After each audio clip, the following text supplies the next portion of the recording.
स्वागत है आपका न्यूज 18 JKLH में। मैं हूं विशाल और आप देख रहे हैं ब्रेकिंग एट 10। और अब खबरें विस्तार से। सामाजिक कार्यकर्ता और पर्यावरणविद सोनम वांगचुक अपनी मांगों को लेकर NDS ग्राउंड लेह में 7 दिवसीय जलवायु उपवास पर बैठे हुए हैं। जलवायु उपवास का मकसद लद्दाख के लिए राज्य का दर्जा, छठी अनुसूची के तहत संवैधानिक सुरक्षा, भर्ती प्रक्रिया और लेह और करगिल के लिए अलग लोकसभा सीटों जैसी मांगों को पूरा करवाना है। इस मौके पर लेह और लद्दाख के अलग अलग धार्मिक संगठन, नंबरदार एसोसिएशन, पंचायत कोऑर्डिनेशन कमेटी और स्टूडेंट्स यूनियंस सोनम वांगचुक के साथ नजर आए। उपवास के दौरान सोनम वांगचुक और उनके समर्थकों ने बातचीत के कामयाब होने की प्रार्थना की। रिपोर्ट के अनुसार लद्दाख के कई इलाकों में वार्ता की कामयाबी के लिए अलग अलग प्रार्थना घरों में इसी तरह के उपवास और प्रार्थना भी की जा रही है। आपको बता दें कि सोनम वांगचुक की मांगों पर बातचीत के लिए गृह मंत्रालय द्वारा 3 सदस्यों के प्रतिनिधिमंडल को दिल्ली में आमंत्रित किया गया है। आज गृह मंत्रालय में प्रतिनिधिमंडल से बातचीत होगी।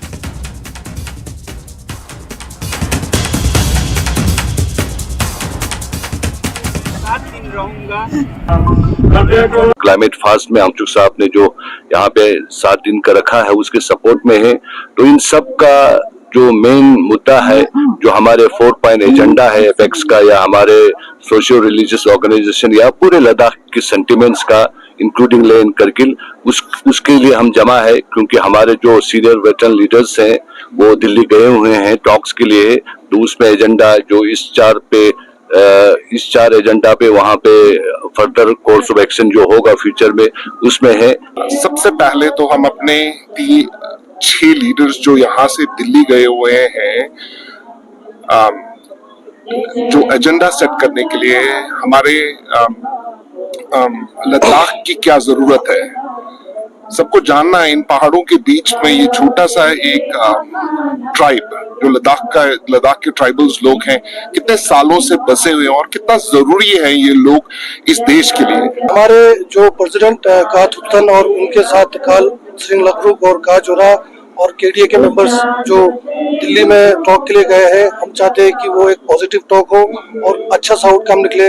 हम यही चाहते हैं। तो सब लोग मिलके आज की इस अनशन का, ये जो अनशन आज हो रहा है, इसका हमारा मेन जो पर्पस जो ये है कि कल का जो टॉक जो है, जो लद्दाख के मुद्दों को लेके, जिसमें हमारा सारे इश्यूज उसमें है इन्वॉल्व है, उनको लेके कल बातचीत करने होने वाला है। और हम चाहते हैं कि उसका आउटकम जो है एक अच्छा हो और ये बातचीत जो है लद्दाख के मुफाद में हो, लद्दाख के लोगों के एस्पिरेशन के साथ उसके हक में हो। लद्दाख के हित के लिए, लद्दाख के इन्वॉल्वमेंट के लिए, लद्दाख के प्रॉब्लम्स को मद्देनजर रखते हुए उन्होंने ये फास्टिंग का, क्लाइमेट फास्टिंग का ये इंतजाम किया और ये अनशन पे बैठा है। हम LBA की तरफ से बहुत थैंक्स कहने आए हैं। फर्स्ट चार्ट है उसमें शामिल होने के लिए आया है। और उसके साथ साथ जो हमारे लीडर साहबान जो दिल्ली गए हैं टॉक के लिए, तो वो टॉक जो है सक्सेसफुल। और हमारे साथ से जुड़ चुके हैं मोरूप ज्यादा जानकारी के साथ। मोरूप, मैं आपके पास आ रहा हूँ, क्या माना जाए मोरूप, इस बार का ये जो फास्ट है, ये जलवायु फास्ट, इस बार ये कितना इम्पोर्टेंट है? चूंकि सोनम वांगचुक इस तरह की मिशन के लिए या आंदोलन के लिए वो जाने जाते हैं, लेकिन इस बार का ये जो फास्ट है ये कितना इम्पोर्टेंट है, कितना अलग है?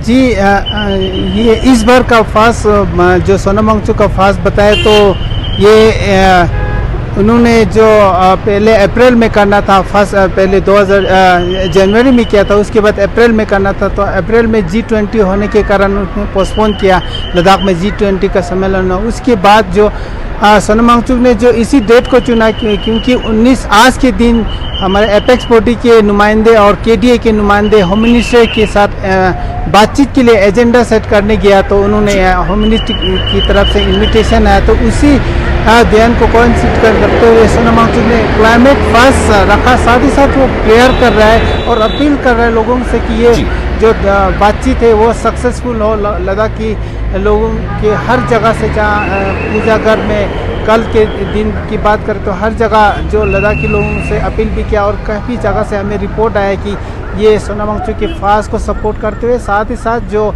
आज की जो बातचीत चल रहा है उस पे जो सक्सेस के लिए सभी ने दुआ किया और सोनम वांगचुक ने इसी दिन को चुना। जी मोरूप, मैं ये जानना चाह रहा था कि ये जो फास्ट है, जाहिर है कि उनको कई और संगठनों का इसमें समर्थन मिल रहा है, यहाँ तक कि जो सोशल ऑर्गेनाइजेशंस है, जो रिलीजियस बॉडीज़ हैं, तमाम जो है तमाम के तमाम लोग इनके साथ में हैं, इनके इस फास्ट का, इस आंदोलन का, इस मिशन का जो है सपोर्ट कर रहे हैं। लेकिन कितनी उम्मीदें हैं खुद सोनम वांगचुक को या उनके आसपास की जो टीमें हैं उनको कि इसमें से कितनी मांगें मानी जा सकती हैं, और अगर इनमें से भी अगर 6-7 जो मांगे उनमें से हम टॉप प्रायोरिटी को अगर देखें तो कौन कौन सी ऐसी मांगे हैं जो निहायत ज़रूरी है, जिनके बगैर कंप्रोमाइज़ नहीं हो सकता?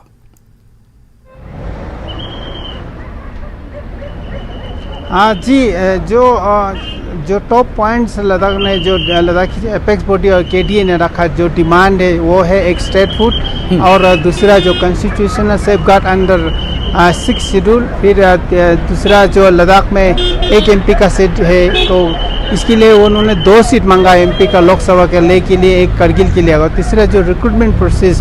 तो ये 4 मेन पॉइंट है। लेकिन आज की जो मीटिंग में है जो एजेंडा पर ही बात होगा, तो ये सोनम वांगचुक का ये कहना है कि ये जो फास्ट और प्रेयर कर रहे हैं उससे गवर्नमेंट ऑफ इंडिया जो है उसको और ध्यान देंगे, और उन्होंने काफ़ी बार ये मान की बात करते हुए भी सोशल मीडिया पे उनका काफ़ी फॉलोअर्स है, ये मैसेज ऑलरेडी दे चुका है। जहाँ तक सपोर्ट की बात है, यहाँ हर मज़हब के लोग सोनम वांगचुक की जो फास्ट को सपोर्ट कर रहे हैं, सारे पॉलिटिकल पार्टी भी सपोर्ट कर रहे हैं, एक्सेप्ट रूलिंग को छोड़ के। जो बीजेपी रूलिंग में या हिल काउंसिल में भी है तो बीजेपी सपोर्ट नहीं कर रहा है इसको, बाकी सारे पॉलिटिकल पार्टी जैसे कांग्रेस हो या एनसी हो या यहाँ जो आम आदमी पार्टी है, सभी इनको सपोर्ट कर रहे हैं। जी, तो आप ये कह रहे हैं कि बीजेपी सपोर्ट नहीं कर रही है वहां उन्हें, लेकिन उम्मीद तो उसी सरकार से है जो बीजेपी की है।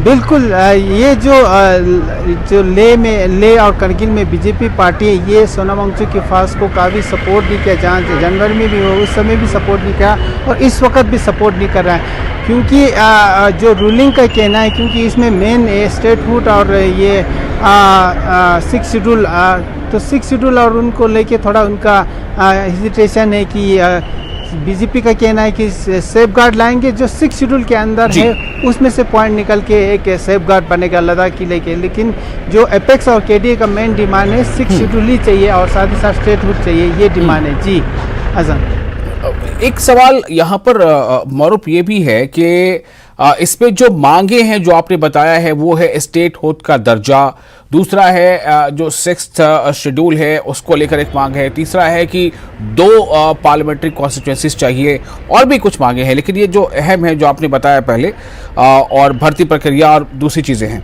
तो इन मांगों को लेकर सोनम वांगचुक जो है वो धरने पर है। लेकिन इसका नाम क्लाइमेट फास्ट क्यों रखा गया है?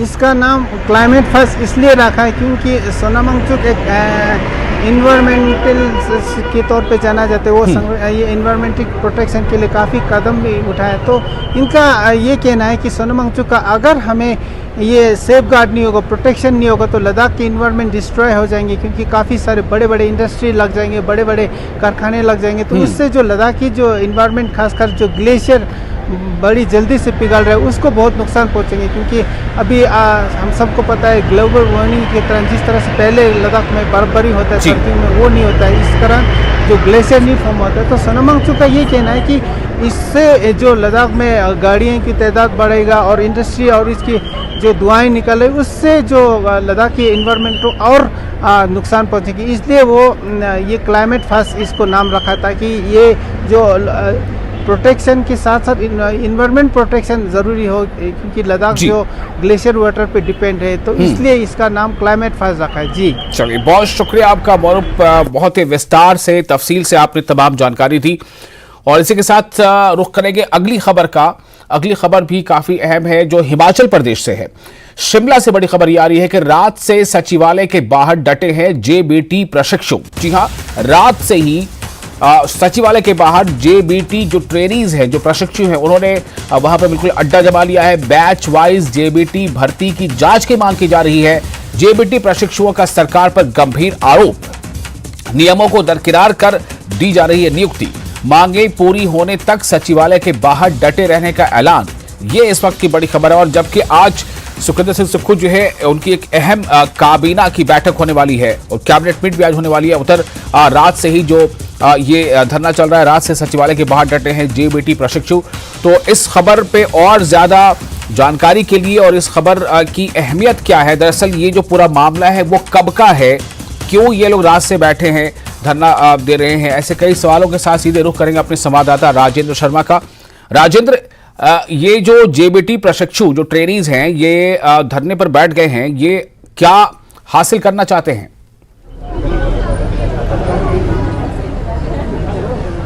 विशाल, मैं आपको बता दूं कि आज सचिवालय में बैठक है और अलग अलग यूनियंस हैं। जेबीटी प्रशिक्षु रात से धरने पर बैठे हैं, प्रोटेस्ट कर रहे हैं और इसके अलावा अब हेल्थ वर्कर है कोविड-19 में अब जिनको अपॉइंट किया गया था उनकी डिमांड है, वो सचिवालय में पहुंचे हैं। तो अलग अलग ऑर्गेनाइजेशन और कोशिश करेंगे सबसे बात करने की। पहले जेबीटी प्रशिक्षु से हम बात कर लेते हैं। अब क्या आपकी डिमांड्स हैं? रात से ही आप धरने पर बैठे हैं, क्या कहेंगे? सर, जेबीटी की एक बिल्कुल स्पष्ट मांग है कि जेबीटी में सिर्फ जेबीटी क्यों रखा जाए, क्योंकि जब दो अलग कैडर रखे गए हैं बीएड और जेबीटी टीजीटी और प्राइमरी टीचर के तौर पे, तो फिर क्यों इन्हें इंटीग्रेट किया जा रहा है। और दूसरी बात, अगर किया भी जा रहा है तो जो एनसीटी के नॉर्म्स है वो अभी सुप्रीम कोर्ट में विचाराधीन है। तो स्टेट को ऐसी क्या जल्दी है कि उससे पहले ही वो रिजल्ट आउट करना चाहती है और ऐसे इनएलिजिबल कैंडिडेट को पात्रता देनी चाहती है, ज्वाइनिंग दी है, जो कि बिल्कुल भी क्राइटेरिया में फिट नहीं बैठते। उनके पास ना ही क्योंकि हमारे स्टेट ने अभी तक टेट बीएड के लिए कंडक्ट ही नहीं करवाया है, तो बिल्कुल साफ है कैसे उन लोगों को ज्वाइनिंग दे दी गई। बड़ा सवाल ये जेबीटी की तरफ से था जो प्रदेश सरकार से ये डिमांड कर रहे हैं। अब दूसरे जो प्रोटेस्ट हैं हम उनकी तरफ आएंगे। आप ठीक मेरे पीछे देख रहे हैं, अब ये वो स्वास्थ्य कर्मी हैं जो कोरोना संक्रमण के समय अपॉइंट किए गए थे और उसके बाद उनकी सेवाएं ली गई थी और कई वायदे भी उनसे किए गए थे और लगातार अब इनकी नौकरी के ऊपर भी संकट है।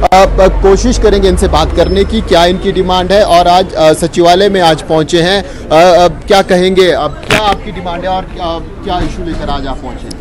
नमस्कार। हमारे जितने भी ये स्वास्थ्य कर्मी हैं कोविड के समय में रखे गए थे और सारी दुनिया, सारा विश्व जानता है कि कोविड का समय ऐसे था जब अपने भी छोड़ करके भाग गए थे, तब इन लोगों ने जी जान से सेवाएं की है। और ये पूरा जो युवा है, हिमाचल का युवा, आज एक प्लेटफॉर्म पे आ गया है यूनियन के जरिए। और ज़्यादा कुछ नहीं चाहिए सरकार से, हिमाचल प्रदेश सरकार से ये मांग रखते हैं कि इन्हें जो है जॉब से इनके जॉब ना छीने। बिल्कुल, क्या कहेंगे मैम, कैसे आपकी सर्विसेज की और अब क्या आप डिमांड प्रदेश सरकार से? नमस्कार। सबसे पहले तो मैं आपके चैनल का बहुत बहुत धन्यवाद करती हूँ कि आप लोग यहाँ आके हमें सहयोग दे रहे हैं। मेरा नाम निशिता है और मैं नोवावैक्स कोविड-19 एसोसिएशन की प्रेसिडेंट हूँ। आज हम जिस वजह से यहाँ पे पहुँचे हैं उसका एक ही है कि हमें जो है हम अपनी पॉलिसी की मांग रख रहे हैं। अगर बात की जाए हमें रखने की, तो जब कोविड आया, महामारी आई, उस समय सभी कर्मचारियों को सिर्फ और सिर्फ 3 महीने के लिए अपॉइंट किया गया था। लेकिन कोविड के रहते सरकार को हमारी ज़रूरत थी और हमें जॉब की ज़रूरत थी। उस समय सरकार हमें 3 महीने के बाद हर बार एक्सटेंशन पे एक्सटेंशन देती रही। हम लोगों ने 24-24 घंटे दिन रात अपनी सेवाएं दी हैं। लेकिन अब ऐसा समय आ गया कि सरकार पता नहीं क्यों ये चाहती है कि हमें बाहर का रास्ता दिखा दिया जाए। एक बार ऐसा हो भी चुका है, लेकिन अब सरकार से हमारी एक ही दरखास्त है कि अब हमें बाहर का रास्ता ना दिखाया जाए। हमने उस समय में ड्यूटीज करी हैं जिस समय कोई घर का मेंबर अपने घर के मेंबर से मुलाकात नहीं करता था कि कहीं वो उस बीमारी से ग्रसित ना हो जाए। तो सरकार से एक ही मांग है कि हमारी एक स्थायी पॉलिसी बनाई जाए। और अगर इस बार कोविड के नाम से एक महामारी आई है तो आगे भी कोई महामारी आ सकती है। अगर आप चाहते हैं कि कर्मचारी आगे भी ऐसी सेवा करें तो मैं सरकार से यही दरखास्त करूंगी कि हमारे लिए एक स्थायी पॉलिसी का निर्माण किया जाए। बिल्कुल, अब क्या कहिए, कहाँ से आप आए हैं यहाँ पर और आज क्या मुलाकात? नमस्कार। सबसे पहले मैं मीडिया बंधुओं का धन्यवाद करना चाहती हूँ क्योंकि समय समय पर जो है आप लोग हमारी समस्याओं को सरकार के रूबरू करते हैं। और मेरा नाम अनीता है और मैं डिस्ट्रिक्ट शिमला से रिप्रेजेंट कर रही हूँ। कोविड टाइम में जो है सर हमें 3-3 महीने के लिए रखा गया था। अब जो है हर 3 महीने बाद एक्सटेंशन दी जाती है। अभी 31 मार्च को जो है हमारा एक्सटेंशन ख़त्म हुआ था, तब भी हमें जो है हमारी वर्तमान सरकार ने 3 महीने का एक्सटेंशन दिया और ये अब एक्सटेंशन जो है 30 जून को ख़त्म होने जा रहा है। ये एक्सटेंशन का डर, अपनी नौकरियों को खोने का डर जो है हर एक प्रदेश के जितने भी कर्मचारी, कोविड कर्मचारी हैं, उनके मन में बना रहता है। तो हम अपनी वर्तमान सरकार से यही उम्मीद करते हैं और हमारी मांग भी यही है कि हमारी जो है नौकरियों को स्थायी रूप से रखा जाए। हमें जो है जो ये डर नौकरी खोने का है, इससे जो है मुक्त किया जाए और हमारे लिए जो है स्थायी नीति बनाई जाए। यही हम जो है सभी आज जो है सरकार के सामने, अपने सीएम साहब के सामने जो है अपनी मांग लेकर आए हैं। बिल्कुल, अब इनसे बात करेंगे हम। कहाँ से आप आए हैं और क्या डिमांड आपकी है? हम मंडी से आए हैं। हम भी यही कहते हैं कि हमारी जो है जॉब स्थायी रहे, हमें निकाला ना जाए, क्योंकि हमने कोविड में जो है बहुत काम किया हुआ है, इसलिए हमारी जो है हमारे लिए कोई पॉलिसी बनाई जाए। विशाल, देख सकते हैं हम आज सचिवालय में बैठक, आज कैबिनेट बैठक है, काफी महत्वपूर्ण बैठक है और ये वो स्वास्थ्य कर्मी हैं जिन्होंने सेवाएं दी हैं कोरोना के काल में और सरकार को भी जरूरत थी और हम कह सकते हैं समाज को भी उस वक्त काफी जरूरत रही।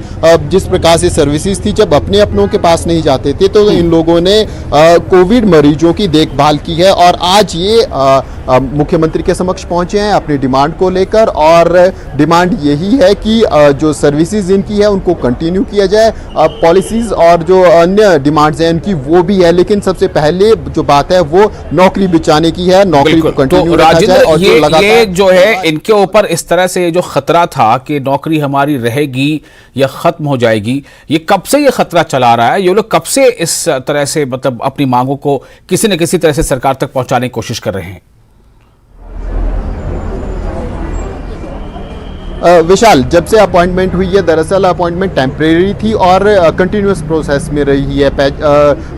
पहले जब लगा कि कोरोना संक्रमण एक फेज में है, 3 महीने या 6 महीने के लिए कोरोना संक्रमण है, तो अपॉइंटमेंट फिर उसी अनुसार 3 महीने के लिए की गई। लेकिन जैसे जैसे संक्रमण बढ़ता गया, पहली वेव, दूसरी वेव, तीसरी वेव, तो फिर उसी प्रकार इनको एक्सटेंशन भी दी गई, लगातार एक्सटेंशन दी जा रही है और अब संक्रमण खत्म हो गया है, लेकिन ज़रूरत अस्पतालों में अभी भी है। क्योंकि अगर हम सिर्फ नर्सिस की बात करें तो हिमाचल प्रदेश के लगभग सभी 6 के 6 मेडिकल कॉलेजेस में अभी भी नर्सिस की वैकेंसी चली हुई है। इसके अलावा पीएचसी, सीएचसी और जितने भी सिविल अस्पताल हिमाचल प्रदेश में हैं, सभी में स्वास्थ्य कर्मियों की वैकेंसी चली हुई है। डॉक्टर्स की बड़ी संख्या में वैकेंसीज हैं। तो इनका कहना है कि जब तक या तो फुल्ली रिक्रूटमेंट नहीं हो पाती तब तक या फिर कंटिन्यूस, क्योंकि डिमांड हिमाचल प्रदेश में है और जो एक रेशो है स्वास्थ्य कर्मियों का और मरीजों का, जो रेशो अस्पताल में जल्दी से चाहूंगा छोटे साहब इसका भी आंसर दे दें कि जेपीटी जो ट्रेनी है उनकी क्या मांग है, उनकी समस्या क्या है, आप जल्दी से बता दें,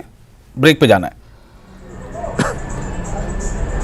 विशाल, जेबीटी ट्रेनी की बड़ी क्लियर सी मांग है। पहला कि जो जेबीटी की भर्ती है उसमें सिर्फ जेबीटी योग्य हो, उसमें बीएड या फिर ईटीटी की एनरोलमेंट नहीं हो। दूसरा, जो हाल ही में भर्ती हुई है उसकी इंक्वायरी हो, क्योंकि उसमें आरोप लगाया जा रहा है इनकी तरफ से कि अयोग्य लोगों को अयोग्य भर्ती किया गया है, उसकी इंक्वायरी हो। और तीसरा ये कि जब तक सुप्रीम कोर्ट का निर्णय नहीं आता तब तक हिमाचल सरकार जेबीटी में भर्ती ना करे, क्योंकि निर्णय अब लगभग अंतिम स्टेज पर है और डिसीजन पेंडिंग सुप्रीम कोर्ट की तरफ से रखा गया है। कई राज्यों में ये विवाद है, तो ऐसे में डिसीजन हो सुप्रीम कोर्ट के निर्णय आने के बाद ही रिक्रूटमेंट हो। अगर उससे पहले रिक्रूटमेंट की जाती है तो फिर उसमें पुराने नियमों के तहत, जो पुराने आरएनपी रूल्स हैं उनके तहत बीएड को ही भर्ती किया जाए। चलिए, बहुत शुक्रिया राजेंद्र आपका विस्तार से तमाम चीजें बताने के लिए। और इसी के साथ यहां पर एक छोटे से ब्रेक के लिए रुकेंगे, लेकिन ब्रेक के बाद भी खबरों का सिलसिला जारी रहेगा।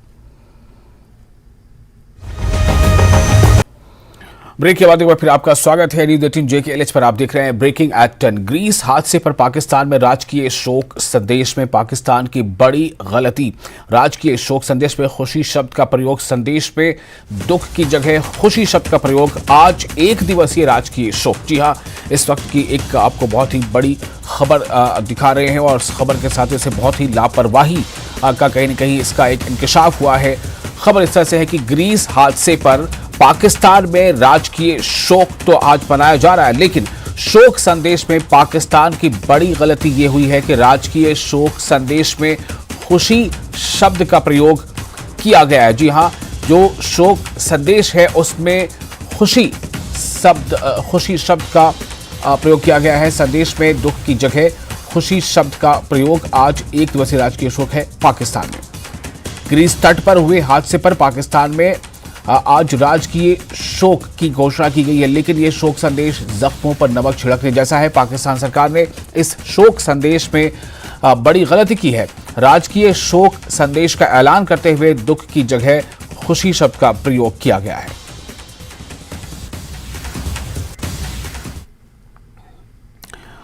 और अमरनाथ यात्रा की तैयारी जारी है। जरूरी प्रबंध में जुटा है प्रशासन। जम्मू यात्री निवास बेस कैंप पर सुरक्षा व्यवस्था कड़ी कर दी गई है। 1 जुलाई से शुरू होने वाली है यात्रा।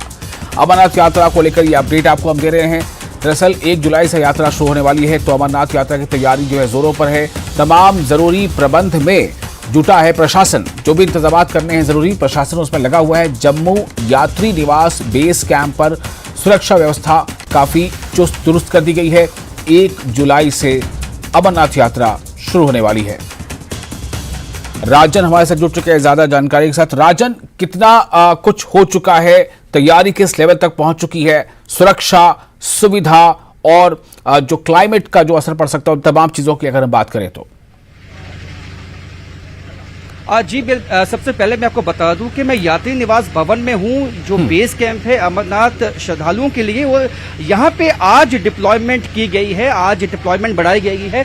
सीनियर ऑफिसर आप देख सकते हैं तमाम मौके पे पहुंचे हैं। और यहां पे जो यहां पे गैजेट्स हैं, मशीन्स हैं, क्योंकि जो लगेज चेक करने वाली मशीन्स होती हैं, और यहां पे डॉग स्क्वाड पहुंच चुका है। यहां पे तमाम वो गैजेट्स पहुंच चुके हैं, जिससे चप्पे चप्पे को जो है सैनिटाइज किया गया है। सुबह से ही ये टीम यहां पे लगी हुई है। सीनियर ऑफिसर्स जो पुलिस के सिक्योरिटी फोर्सेस जो और सीआरपीएफ के यहां पे पहुंचे हुए हैं। आप देख सकते हैं कि इस वक्त मौके पे सीनियर ऑफिसर्स भी मौजूद हैं। उनकी मौजूदगी में तमाम जो डिप्लॉयमेंट है वो की जा रही है। और उसके साथ साथ हमने सुबह से देखा कि डॉग स्क्वाड से साथ साथ यहां पे जो इलाके को, पूरे जो यात्री निवास भवन को सैनिटाइज किया गया है। और यहां पे जो तमाम वो गैजेट्स जो हैं वो लगा दिए गए हैं। और यहां पे चाहे वो जितनी भी सुविधाएं हैं, चाहे वो चिकित्सा की सुविधाएं हैं, और उसके साथ साथ यहाँ पे सिक्योरिटी ग्रिड है उसको टाइट किया गया है। सुबह से ही यहाँ पे जो प्रशासन के लोग हैं वो पहुंचने लगे हैं। आप देख सकते हैं मेरे पीछे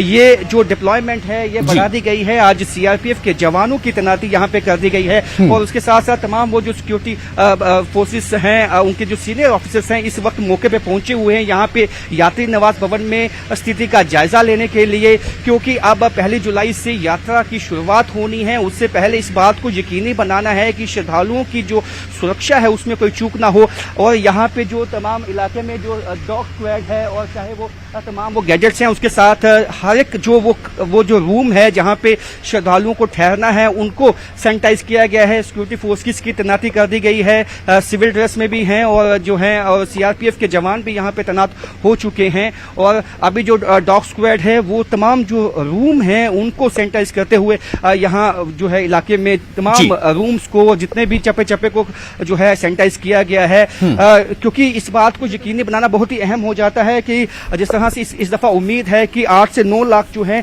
वो श्रद्धालु पहुंचेंगे इस दफा दर्शन करने के लिए देश के कोने कोने से। और ऐसे में आज शुरुआत हो चुकी है, क्योंकि कल हमने देखा था कि कल सिक्योरिटी की डिप्लॉयमेंट नहीं थी। आज सिक्योरिटी की डिप्लॉयमेंट जो है वो यात्री निवास भवन में कर दी गई है। हालांकि कल जो है मीडिया कर्मियों को रोका गया था बाहर, लेकिन आज परमिशन लेकर जो है ये शूट करने की इजाजत जो है वो दी गई है। और यहाँ पे सुबह से ही जब से हम आए हैं तो देखा है कि जो सीनियर पुलिस ऑफिसर्स हैं जिनकी ड्यूटी यहाँ पे लगाई गई है, कुछ ऑफिसर्स हैं जिनको नियुक्त किया गया है और स्पेशल जो है इस ड्यूटी पे लगाया गया है कि वो यकीनी बनाएंगे कि अमरनाथ के जो श्रद्धालु हैं उनकी व्यवस्था जो है वो कैसी होनी चाहिए, चाहे वो सिक्योरिटी की है, खाने पीने की है, तमाम उन चीजों की जिसको यकीनी बनाना है प्रशासन की तरफ से। और यहाँ पे अब जो जैसे मैंने कहा कि जो सीनियर ऑफिसर्स हैं और जो इसके आसपास के इलाके हैं, मैं आपको बताऊंगा कि वहां भी जो है डॉग स्क्वाड को ले जाया गया है।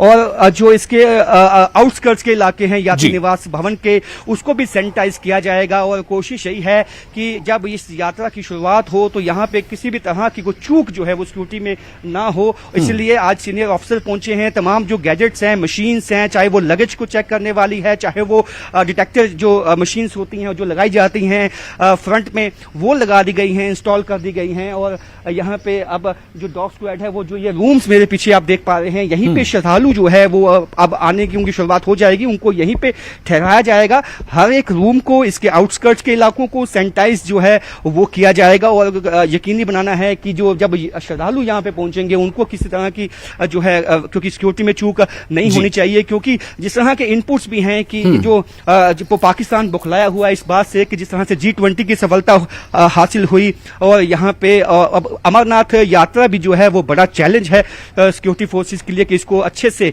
कंडक्ट करना है। तो उसी चीज को जो है सुनिश्चित बनाने के लिए यहाँ पे तमाम जो सिक्योरिटी ग्रिड है उसको टाइट कर दिया गया है और यही वो रूम्स हैं जहाँ पे जो है श्रद्धालु जो है आके रुकेंगे। यहाँ पे कुछ AC रूम्स हैं और उसके साथ साथ नॉन AC रूम्स भी हैं और तमाम व्यवस्था जो है वो कर ली गई है ताकि इस बात को सुनिश्चित बनाया जाए कि जो ACs हैं वो काम करते हैं, क्योंकि गर्मी जो है वो बहुत ज्यादा है यहाँ पे जम्मू में। तो मोबाइल चार्जिंग पॉइंट्स जो, जैसे कि आपको दिखा सकता हूं मैं, ये मोबाइल चार्जिंग पॉइंट्स यहाँ पे स्पेशली रखे गए हैं ताकि जब श्रद्धालु यहाँ पे पहुंचे, और कई जो यहाँ पे सॉकेट्स जो हैं वो लगाई गई हैं ताकि एक समय पे बहुत सी जो है श्रद्धालु यहाँ पे कर पाएं, अपने मोबाइल को रिचार्ज कर पाएं। तो आप देख सकते हैं ये सिक्योरिटी फोर्सेस इस रूम में भी हैं और इस रूम को भी सैनिटाइज करते हुए अंदर, और ये आपको हम अंदर कोशिश करेंगे दिखाने की, रूम लॉक है। तो इस तरह से सिक्योरिटी जो फोर्सेस हैं आज यात्री निवास भवन के चप्पे चप्पे को अभी हम आपको दिखाते हैं। यहाँ जो सिक्योरिटी फोर्सेस हैं जिस तरह से गैजेट्स के साथ यहाँ पे लगे हुए हैं, कोशिश करेंगे आपको दिखाने की। तो यहाँ से हम जाएंगे भीतर और भीतर जिस तरह से ये चेकिंग हो रही है आपको ये दिखाते हैं डॉग स्क्वाड के साथ ये चेकिंग करते हुए सिक्योरिटी। ये आप, अगर मैं अपने विजय से कहूंगा कि आपको ये यहाँ से दिखा पाएं कि किस तरह से डॉग स्क्वाड के साथ ये तमाम जो रूम्स हैं उनको सैनिटाइज करते हुए आप देख सकते हैं इनके हाथ में वो तमाम वो मशीनें हैं, गैजेट्स हैं जिससे ये चेक कर रहे हैं, चप्पे चप्पे को खंगाला जाएगा।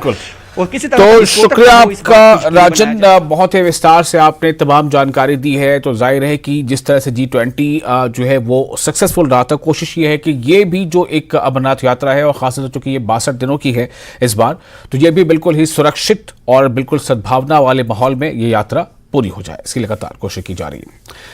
आगे बढ़ते हैं। साबा में एक सड़क हादसा पेश आया। जी हां, साबा में सड़क हादसा जो हुआ है उस हादसे में 2 कारों की आपस में टक्कर हो गई है। साबा के ठंडी खुई इलाके में ये दुर्घटना हुई है।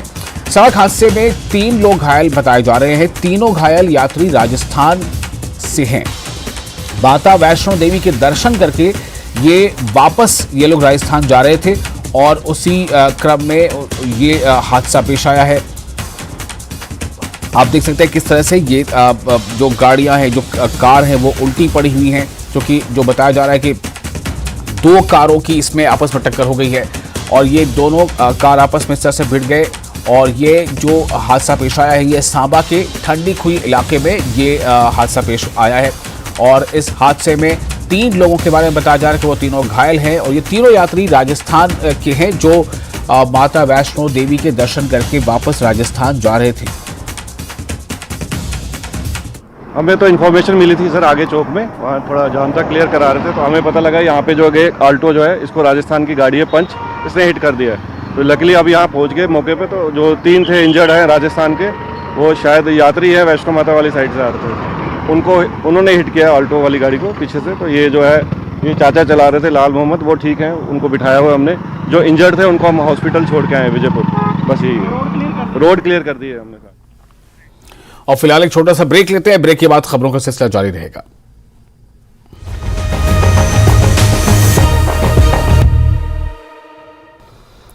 ब्रेक के बाद एक बार फिर आपका स्वागत है। आप देख रहे हैं न्यूज़ 18 JK LH पर ब्रेकिंग एट 10। आज शिमला में सुक्खू कैबिनेट की अहम बैठक है। राज्य सचिवालय में ये बैठक होगी। सीएम सुक्खू की अध्यक्षता में होगी बैठक। जी हां, आज हिमाचल प्रदेश से जुड़ी खबर आपको दे रहे हैं। आज सुक्खू कैबिनेट की अहम बैठक है। राज्य सचिवालय में यह बैठक होगी।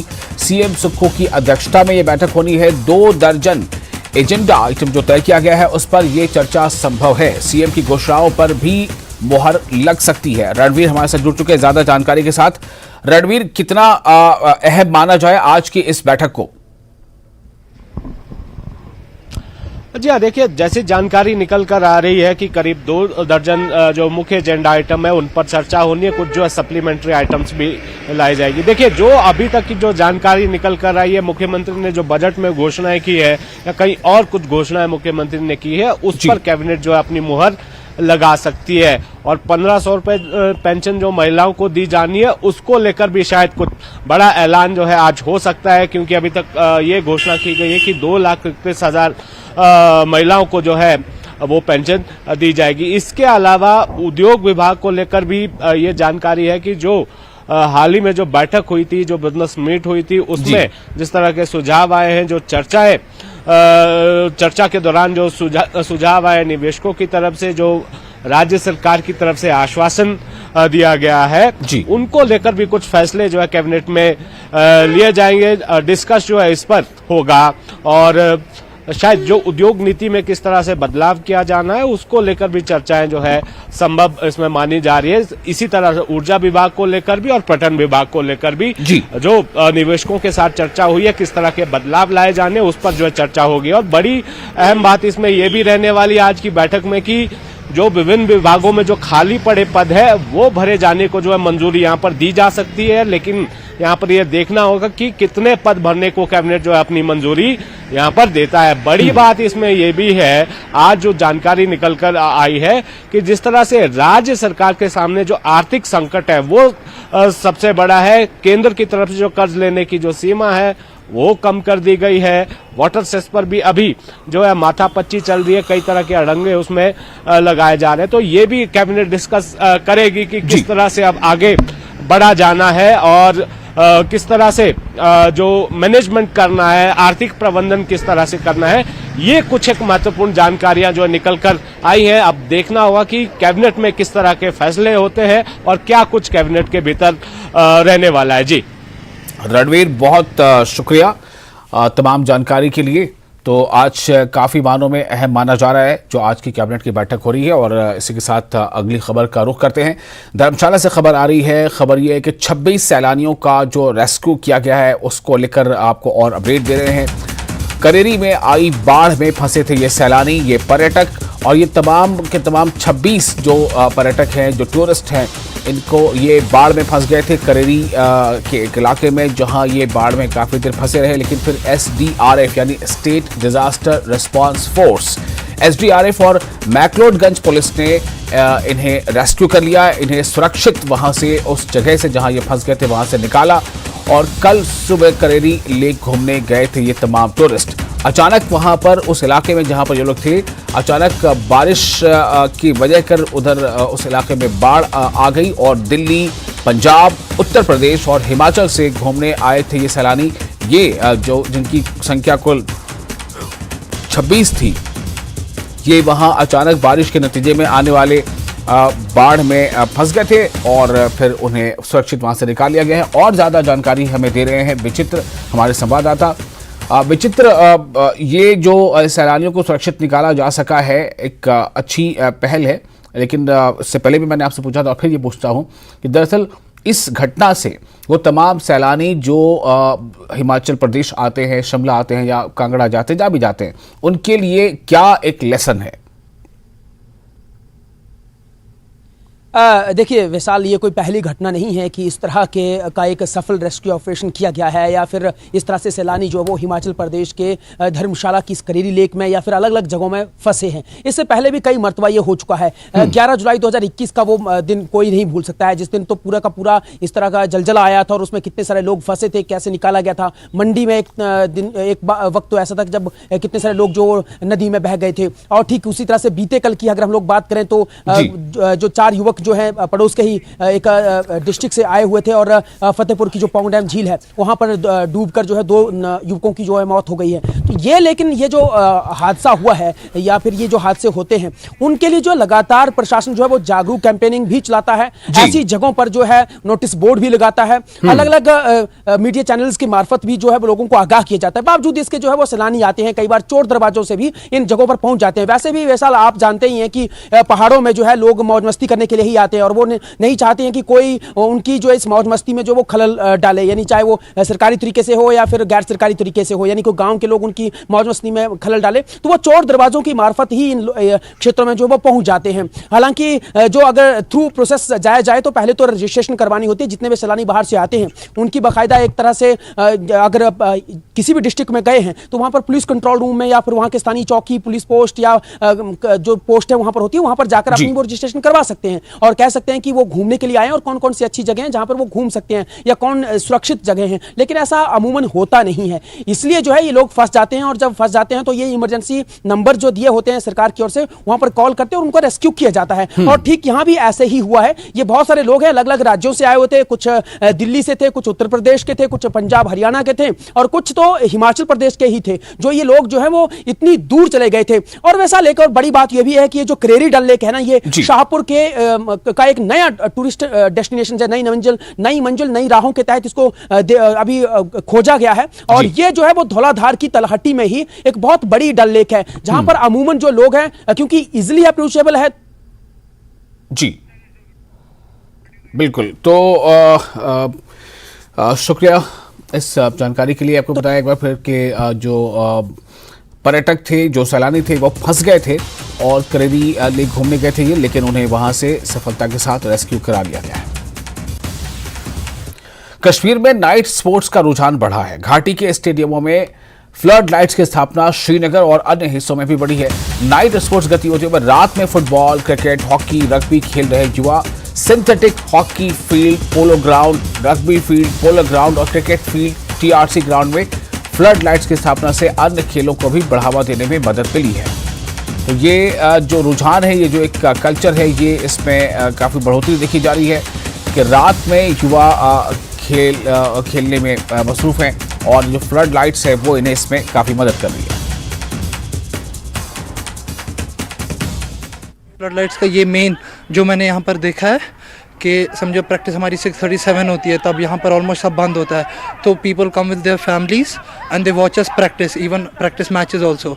सो वो बहुत बेनिफिट हो गया हमारे को और हम चाहते हैं कि ये जो चीज़ है ये और आगे इसमें टूर्नामेंट्स हो कि लोग आए हमारे को देखे, हमें अप्रिशिएट करे ये सब, तो वो हमारे लिए भी बेनिफिशियल रहेगा। हमने देखा है कि हमारा यूथ बहुत ड्रग्स की ओर गया है, which is so sad for our part also. तो इससे हम ये चाहते हैं कि यूथ इनकरेज हो कि वो फुटबॉल आए, इनफैक्ट क्रिकेट ग्राउंड्स में भी फ्लड लाइट है, तो वो ये चीज़ यूटिलाइज करे अपने फुली पे, तो वो सबके लिए अच्छा ही रहे। यहाँ पर आपने फ्लड लाइट्स जो इंस्टॉल की है, इसकी वजह से जो यूथ है, जो बच्चे हैं, जो स्पोर्ट्स की तरफ जाना चाहते हैं, वो स्टडीज़ को सफ़र ना हो उनकी, और वो स्पोर्ट्स को भी आगे जा सके, नेशनल खेल सके, अपनी कंट्री को रिप्रेजेंट कर सकें। तो मैं कहना चाहूँगा कि हमें काफ़ी ज़्यादा फ़ायदा हुआ है इस फ्लड लाइट से। ये फ्लड लाइट्स तो अभी जो हमारे लड़के हैं, अभी ये तो मुझे लगता है तकरीबन सारे प्लेयर्स दिन में तो बिज़ी होते हैं अपने कामों के साथ, तो इनको शाम को ही टाइम मिलता है यहाँ पे खेलने का, तो हम आते हैं यहाँ पे और खेलते हैं, एंजॉय करते हैं फुटबॉल। जैसे मैं पहले अपने स्कूल में खेलता था, वहाँ पे ज़्यादा देर तक नहीं खेल सकते थे, आई गेस खाली लंच टाइम तक हमारा टाइम था।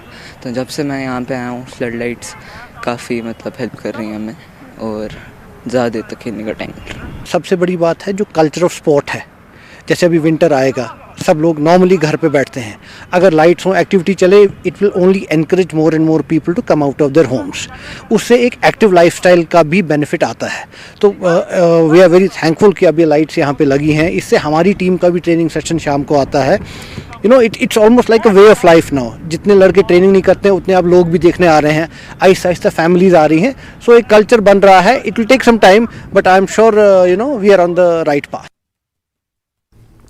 लद्दाख को अधिकार दिलवाने के लिए सोनम वांगचुक का क्लाइमेट फास्ट। जी हां, आपको फिर से बता दें एक बार कि इस वक्त की एक अहम खबर है। लद्दाख को अधिकार दिलवाने के लिए सोनम वांगचुक का क्लाइमेट फास्ट। विभिन्न धार्मिक संगठनों का बिला साथ आज गृह मंत्रालय में प्रतिनिधिमंडल से होगी बातचीत।